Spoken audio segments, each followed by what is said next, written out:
Welcome to the second episode of the Almost Awaken podcast. We are your hosts. I'm your co-host, Bill. And I'm Mekael. The intro music you just heard was Live in the Moment by Portugal and the Man. Where can they find us, Bill? They can find us at almostawakened.org. That's almostawakened.org. On the page, by the way, Mekael, there's some resources for people who are just trying to kind of enter understanding development. There's a bookstore there with the books that you and I and other developed friends of ours have read. And so there's lots of kind of resources, tools, different thoughts, and just things to help us wake up, or at least to almost wake up. I love it. So today we're going to be talking about Sapiens and some of the thoughts that have come to us as we've listened to this audiobook. Bill, why don't you go ahead and get started? Well, first, I wanted to tell you that, unfortunately, we had to put our dog down last week. Are you serious? Well, he wasn't sick or anything. We just got busy. Bill. So, listener, there's a little humor to start us off. The book Sapiens is something that our entire group of friends, I think, have read, and it's anytime I run into somebody who's awakened, it's a book that they're pointing to. Sapiens. Let me go through maybe a few ideas, and Mekael, jump in anytime you kind of think of something along these lines. But what is Sapiens about, Bill? Well, that's good. Let's start there. So, Sapiens is a book written by the author Yuval Harari. It's a book we highly recommend to anybody who wants to understand how we humans came to be, and that's the storyline. He starts at the very beginning and says, like, what happened in the evolutionary process to bring humans into being us? Like, why do we do the things we do? Why do we build our societies the way we do? Why do we create myths and religions? Why do we have rituals? Why do we gossip? And why do we lack vulnerability and authenticity in other settings? It really is just an explanation of how we humans came to be the way we are. It's so interesting to me because you suggested this book to Kelsey and I don't know, probably a year ago. And this was my first real exposure to evolution because as a child growing up in Utah, I never, or let me say this, the things that I heard about evolution were very brief and minimal and explained away so that I didn't believe in evolution, if that makes sense. And so listening to Sapiens for me for the first time was mind-blowing because here was all of the science laid out and I was in a space where I could actually hear it and see it. Yeah, and the book was groundbreaking for me as well. I think it was probably my first dive into the real social science behind evolution and specifically to human beings. And I found it interesting as time has gone on. I've read a lot up on different members of the great apes family, gorillas and chimpanzees, orangutans, bonobos, and trying to understand their behavior as a piece of us from long ago where us and them had kind of split from something. And to recognize like what behaviors within them give us a hint at what we used to be. And it has been absolutely fascinating. Yeah, Kelsey and I also watched this show on Netflix called The Evolution of Us. And it's sort of like Sapiens. I know you didn't enjoy it as much as we did, but I thought it was really interesting to see some of the visual and some of their explanations as well. We spent a night up in Pine Valley with a group of friends, and we were talking about how some of the mechanisms of our ancestors, where we came from, still play a role in how we behave today. And it's just really interesting to me. Yeah, and so let's dive into some of that. So the first thought I had as I've thought about that book and I've tried to process the information there and then kind of gone off and read other things, I really deeply believe, Mekael, that if we were to go back in time to when we, as whatever species we were, when we first started to exhibit something other than just being animal, just being non-human. And when we first entered this, there's this little trace of humanity inside of us, imagination and creativity and all those things. I got to imagine we were in super small groups, small families, And I have to believe, because it's been my experience as I've tried to become more authentic and vulnerable in my own life, that intimate connection between individuals of the group and the family, and I'm not talking sex, like people often hear intimacy and they're thinking, all right, there's kissing and hugging and whatever else. It's more than that. It's the relationship. It's being vulnerable with somebody and authentic with somebody, that they get to see you for who you really are, and they accept it, and you're accepting it back from them. And I have to believe that small groups worked in this way, and that we had not yet developed these mechanisms you mentioned a moment ago to avoid vulnerability, to avoid being transparent, to avoid being authentic. But I got to imagine at some point, just the evolutionary process always benefits the stronger, the species that has more capability to survive. And so there obviously is strength in numbers. And so as human groups got larger, the larger groups would be able to protect their territory better. They would be able to defeat smaller groups better. But the trouble with larger groups is that there is a lack of trust. If you don't know the people around you, then you're not going to trust them. And hence, you're not going to work together cohesively. And so then that comes with its own issues. And so groups that were able to work together in large numbers cohesively are the groups that we're going to perpetuate and survive. And as a tribe grew larger, and this intimate awareness of each other begins to kind of not be a binding mechanism. It's no longer working. And that as that decreases, there was something else needed to make people cohesive. And all of a sudden, human beings invent this thing called gossip. And I'll put plenty of articles at the end of this episode. We'll have resources there where you can read up on how social scientists speak about gossip as a binding mechanism for a larger group where intimacy is now spread too thin to work with the size of that tribe. Yeah, it's really interesting. Even the concept of gossip being a tool to keep groups together and help groups stay connected is interesting to me because, again, growing up where I did in the religious system that I did, gossip was always referred to as a negative thing. And I think that there's two sides. There's gossip to harm people, but there's gossip to help the group stay connected. And I have found just within watching our own small group that there are times when I don't get to interact with everyone. And let's say you get to interact with them before I do. I find that I often will ask, well, hey, how is so-and-so doing? And what's kind of going on in their life? And so I think that it's important that we remember there's good gossip and there's negative gossip. Yeah, absolutely. And both gossips do serve the purpose of binding.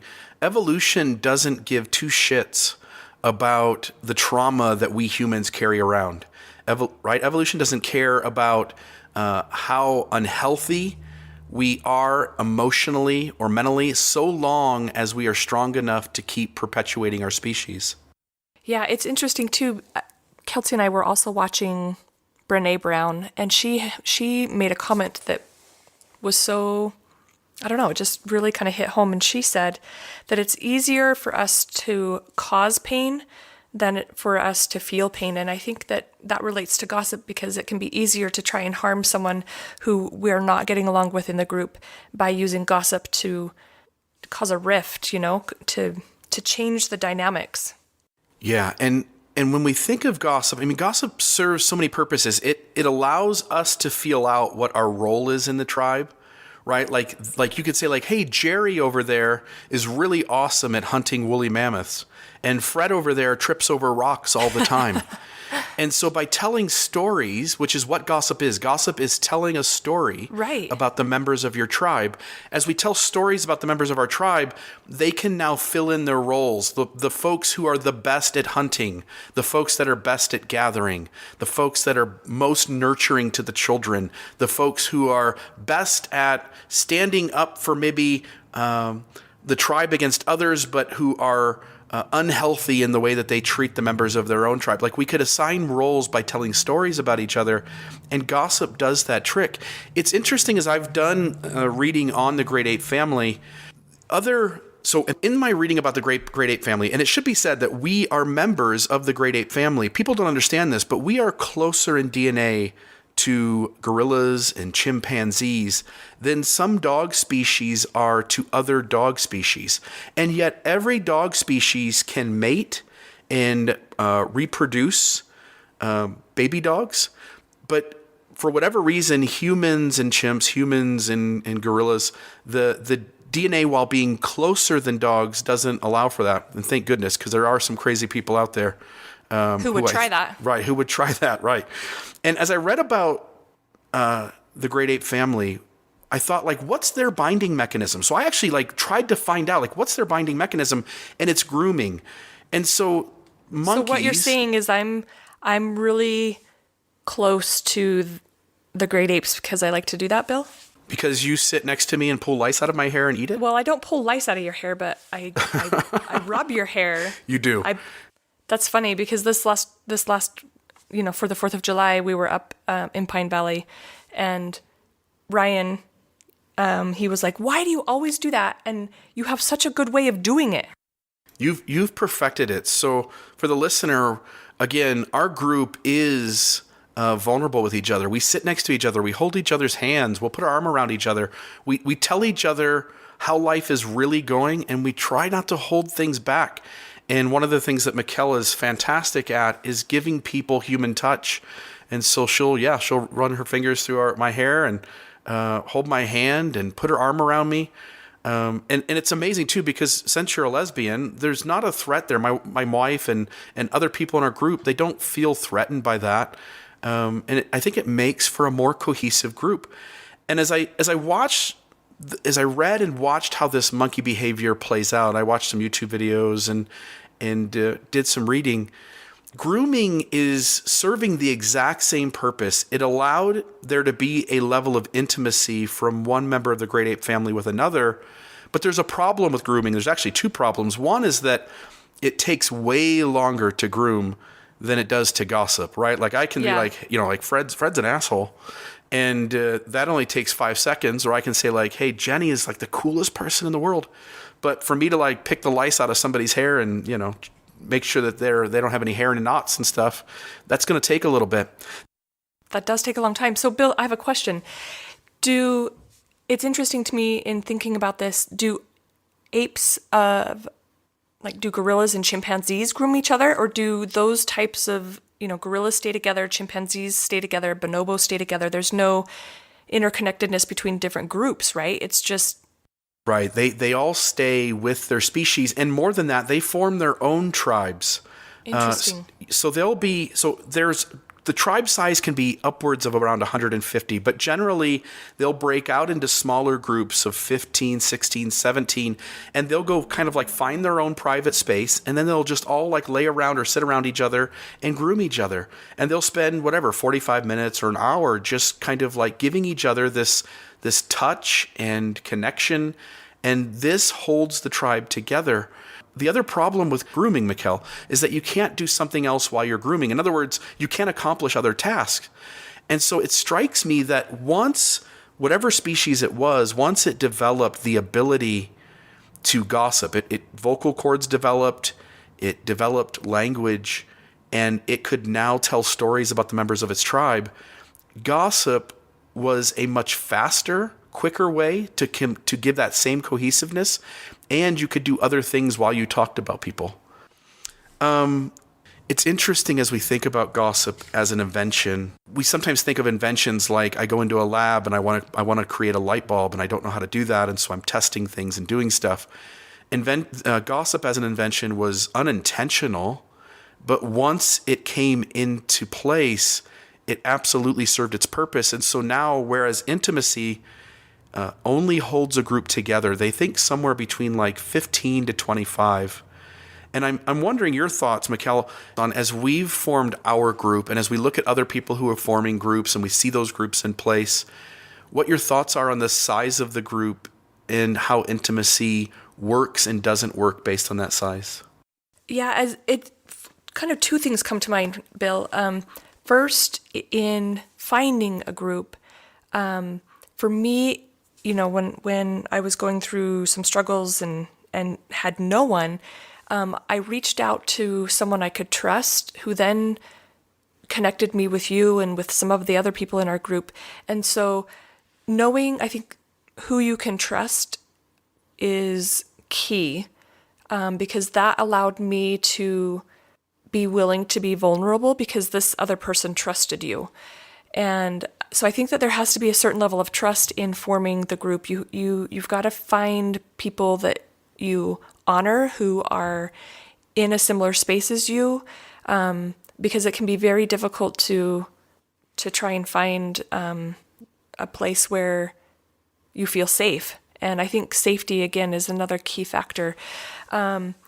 And I think that as you interact with people, you need to listen to your gut. You're going to know when it's okay to say things and when it's okay to keep being open and vulnerable, and when you need to hold back a little bit, because you don't want to just lay your whole life out all at once. Does that make sense? It's you have to build. And I think that that's the same with your level of intimacy within the group. That has to build. You don't just find a group and then all of a sudden everybody's rubbing each other's hair and holding hands. It builds slowly over time. And I've noticed as our group has gotten bigger, for me, it feels less connected the bigger we get. And I like it when it's smaller, our core kind of 15, because beyond that, I feel disconnected. It's hard for me to spend quality time with each individual person, because I want to connect with them. I want to find out what's going on in their life. I want to give them that opportunity for us to both be vulnerable and share and grow. And I find that the larger our group gets, the harder it is to maintain that.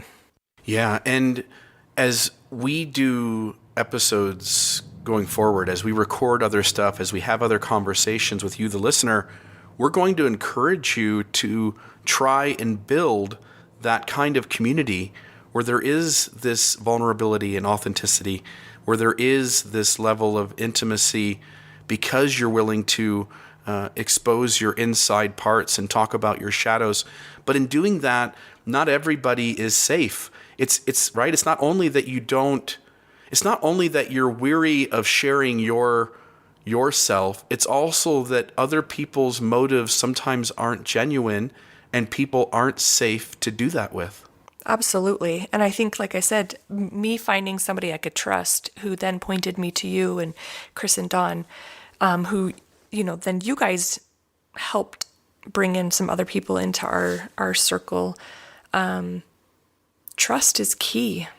Yeah, and I think we got lucky early on in that as we built the group to 4, 6, 8, 10, 12, it seemed like the couples that we added, the people that we added, they were the right fit immediately. And so it allowed us to go like, oh, this thing works. Like, this works. If you can find people whose motives are genuine, who are willing to lean into their shadows, who are willing to, and again, we're going to use these same words over and over again, but to be authentic, to be vulnerable. When you sense like, oh, now we're 12 people, now we're 14 people, and these are good human beings, and they are all safe for me to be as much of myself as I can be, it makes it easy to go like, oh, this process works. Yeah, absolutely. So as intimate connection between individuals works for about 15 to 25, when you get to those higher numbers, it breaks down. As Mekael already noted, we all say like, hey, man, wouldn't it be cool for there to be 200 of us? No, it doesn't work. It falls on its face. So as you get to those higher numbers, and honestly, I'm with you, Mekael, as we are at 14, 15, maybe we add another person or two, but it feels like we're at the upper limits of what that can be at its real best. And that doesn't mean you don't have other friends that are like one layer away, and you still love them and you spend time on them and you still get to know them. But it's just a fact, you cannot have a group of 40 that intimately are connected. And so when you get to the higher numbers, something else has to come in. And we said it's gossip. Gossip works from about 25, and it works with less because, right, there's gossip in our group. Sure. Every group has that going on. You hope, as you pointed out, Mekael, it's a healthy gossip. We're talking about like, hey, so-and-so's having a hard day. We should reach out to them and try to help them and give them some support. But negative gossip also happens. That's just natural. But if you get to those higher numbers, gossip also stops breaking down. Gossip works to about 150. And so Sapiens points out that this is the point, that once we got into tribes and groups of 150 and larger, for those groups to self-perpetuate, and again, the bigger groups are always going to beat and defeat and destroy and kill the smaller groups, and they're always going to be able to do a better job of protecting their territory. Suddenly this really magical thing comes in, and it's called myth. This is fascinating to me, the how it changes from gossip to myth. And it's fascinating to me that one person can tell a story and other people believe it. Yeah, somebody creates a story that has like some component of truth, but it's an invention, like you said. They've created this thing that's part real and mostly not. Right, truth wrapped up in embellishment, truth wrapped up in fiction, truth wrapped up in heroes who the story tells them doing way more than they actually did. The stories, the myth stories, are powerful. They tell us stories about who us, our tribe, who they are. It tells us stories about who our enemies are. It tells us stories about what it means to be loyal to our tribe. It tells us stories about what it means to be disloyal and to distance ourselves from our tribe. It tells us how to achieve redemption when we've screwed up. It tells us how to care for others in our tribe so that we continue to reinforce that we fit in and we belong. It gives us the rules and boundaries of how this tribe operates. And it's interesting, too, that I think when gossip is invented, and then even to a greater degree as we operate in large tribes operating around myth, this is when I think shadow comes in and ego comes in. In other words, there was no need, Mekael, to protect ourselves from embarrassment. There was no need to protect ourselves from being mocked. There was no need to protect ourselves from having our most sensitive pieces of our life exposed until somebody had the ability to talk about us and to talk about our tribe and to tell stories about us and our tribe. Yeah, that's interesting because in those smaller groups, everybody can see they see all of the pieces of you. There is no reason to hide. But as the group gets bigger and expands, you don't know who you can trust. And I think you do. Like you said, people start saying things, creating this us versus them mentality. And then it becomes important in some ways to not be who we are. Yeah, I bet if we could watch over the last 5,000 years, we would have seen so many myth stories come and go. And people go like, what do you mean by myth? Myth is not only religion. Myth is not only Hercules and Zeus. Myth is America, right? Like one person on one side of a line is an American, and the person 3 inches away on the other side of the line is a Mexican, and they might live on the same street, and they might know each other, and they might talk, and they might go to picnics together, but they're not the same. And it's this boundary that's not real. Money's another thing. It's a myth. It's just a piece of paper with ink and numbers on it. And time? Yeah, time is a myth. It's an arbitrary construct that we create in order to identify and label our world. It's crazy to me. It's crazy. And yet so much of our life operates around these arbitrary constructs. Because what would life look like if we didn't? Do you think that there'd be chaos if we didn't have these? Absolutely. Even so, to go one step further with the chimpanzees, there is so Jane Goodall was the lady. If you remember being a kid in school and you're watching these videos on like how gorillas and chimpanzees operate, there was always this lady named Jane Goodall, and Jane Goodall would observe, and she was actually like adopted into these tribes of gorillas and chimps. And she could safely like move around within this tribe. But she observed the chimps, and they were called the chimps of Gombe. The chimps had this tribe, And they would go out and patrol their territory at night. Like there was something about this tribe that says, we are this group and anybody else is them. We're us, they're them. And they would go out and patrol the borders, and they would end up killing other members of other tribes trying to expand their territory. And so we give war mythological stories. We say we are Americans and we're fighting against ISIS, or we're the North and we're fighting against the South. And it's just a myth that we've encapsulated that in. But somewhere deep inside our bones, sadly, is this desire to hurt and kill people who do not look like us. I know, it's sometimes infuriating because we're all so interconnected. We can't function without each other.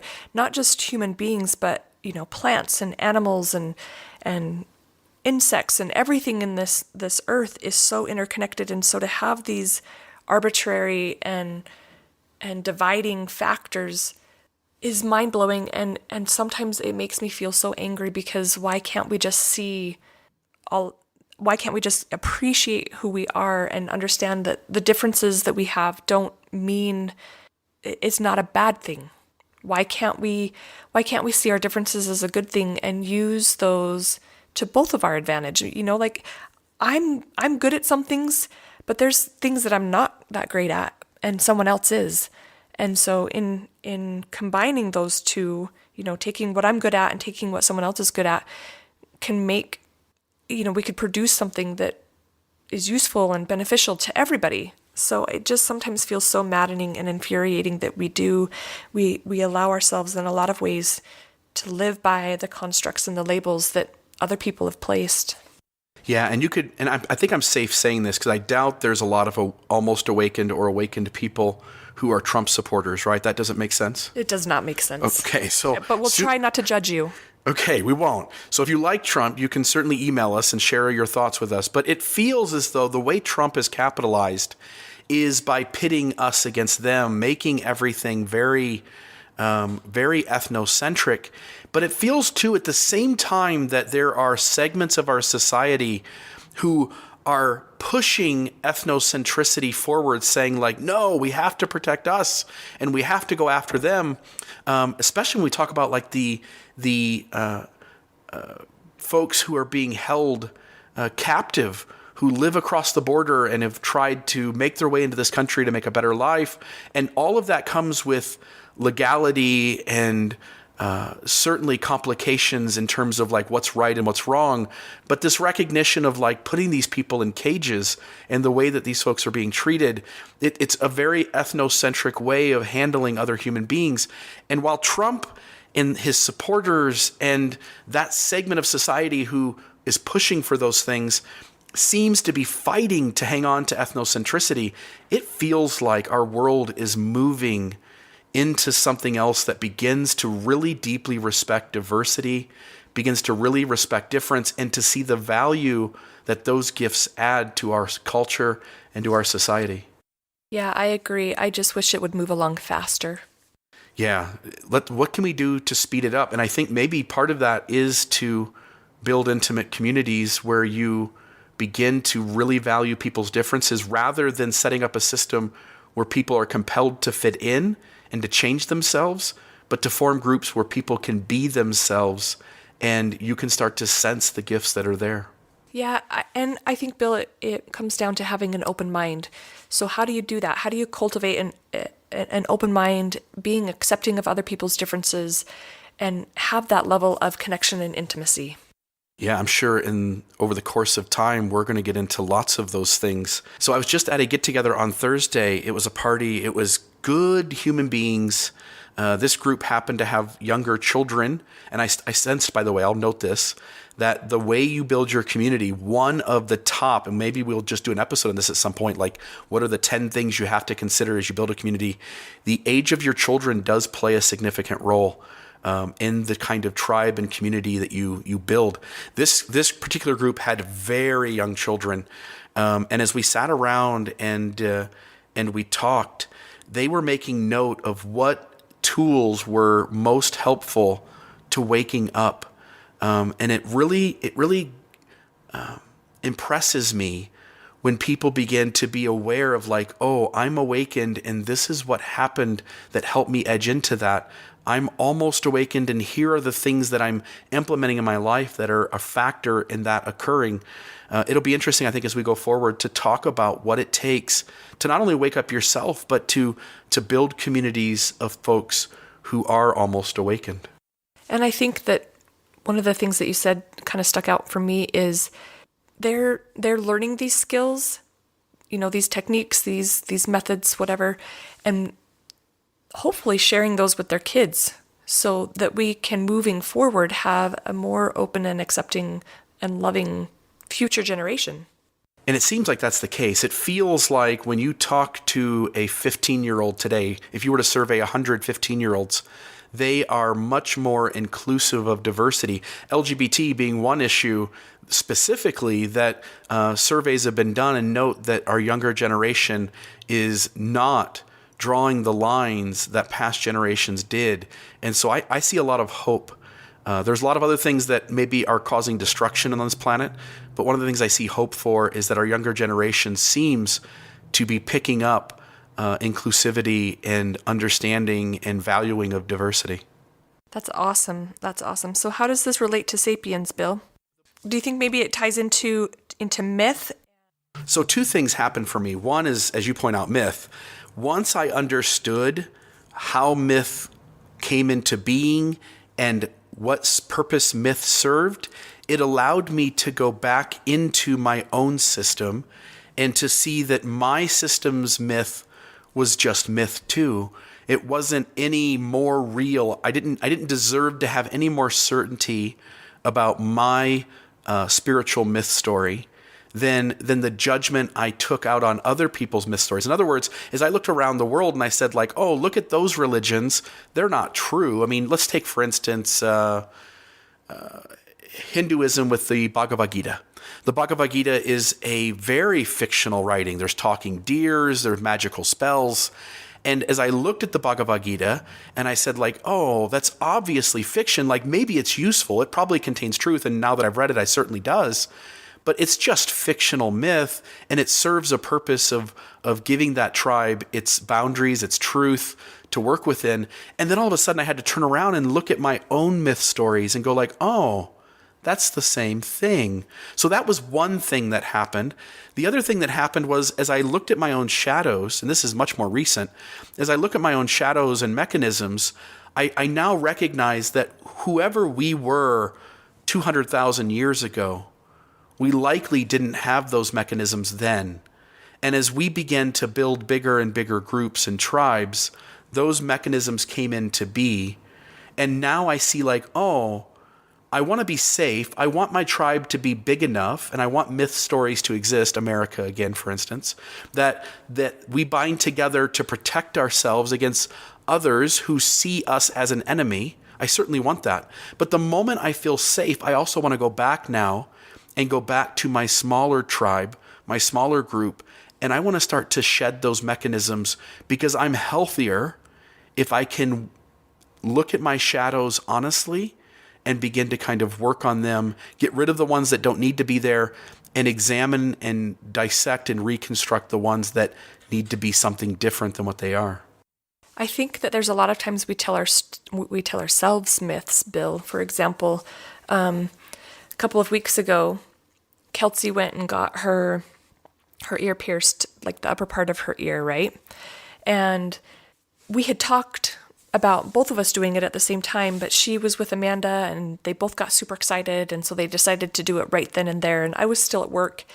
And so automatically I start creating stories, myths, if you will, in my own head about what that means. And it's just interesting as we, at least for me, as I step back and start looking at what my shadows are, how often I go to story when things aren't making sense. Do you find that you do that yourself? So absolutely, I do that. And this was a piece of shadow that was on my mind a few weeks ago, now that we're kind of jumping into some shadow work here. I'm laying in bed with my wife, and she's been hurt by something I've done. And that thing that I've done was to tell her that she would be best served if she read more books, because our group, they are all reading these certain books, and it gives us something to talk about, and it gives us something to grow in, and it gives us something to learn by. And suddenly I see how hurt she is as I'm getting her. The whole point, right, is that my shadow is to try and make her more like me. I want her to be me. And in trying to make her be me, I am manipulating her into fitting into what I want her to be. And I'm using the group as an example and saying, like, the group all does this and you don't. What's really going on, though, is that the group is diversified. If you take our core group, Mekael, there are some people in our group who are reading, and there are other members of our group who are not reading. There are members of our group who like to go to concerts, and there are other members of our group who don't. There are members of our group who like to sit around a campfire and say nothing, and there are other members of our group who want to sit around a campfire and talk and talk and talk. And I don't mean that in any kind of negative way. Like, we're all different, and we all bring different gifts, and we balance each other out so damn well. And yet we want to tell a story about who our group is and what they are, but that's just a myth. And so I turn over to my wife and I say, I get it. For the first time, I see what I'm doing. I'm manipulating you. I am creating myth stories about our group that are not true. And so as I sat there for about an hour, her and I just talking, I know it was healing to her. It was deep work for me. To begin to dissect that. And I have not gone back to that mechanism since. And so you're right, like, sitting with these things helps us to address them. And the more we revisit, like, oh, I'm doing that thing again, the more we can distance ourselves from it, we can reduce its impact, and hopefully eventually even just get rid of it altogether. And don't you find, Bill, as you do that process, you gain greater connection? Yeah, because now instead of having a story about my wife or a story about me or a story about our group, I've now removed one more layer, and I now see the group just a little bit more like it really is. Yeah, it's pretty beautiful, I think. So, Bill, I know that your mom has been struggling. She's had an illness, and I just want to check in and see how things are going with that. How are you handling things? And yeah, so for the audience, my mom has cancer. It started off as skin cancer. And I want to preface this. I highly doubt. I know she would be hurt if she listened to this episode and heard me talking about it. And so I won't say much. But I would say, just for listeners, if you're hearing this, I would really hope that nobody in the listenership would go online and make a comment about this part of our podcast episode. Let's just keep this kind of here. But as my mom is dealing with cancer and all that comes with that, it's gotten me at various points to be really pissed. Like, I'm just fucking angry. I'm mad. And as I'm mad. What am I mad at? Like, I've deconstructed religion. I've deconstructed in serious ways what God is or isn't. And so I don't have anything to be pissed at other than to be pissed at the universe. And the universe just does what it does. And so I was sitting at dinner the other night with some friends, and somebody asked that too, said, how's your mom doing? And I said, it's bullshit. It's fucked up.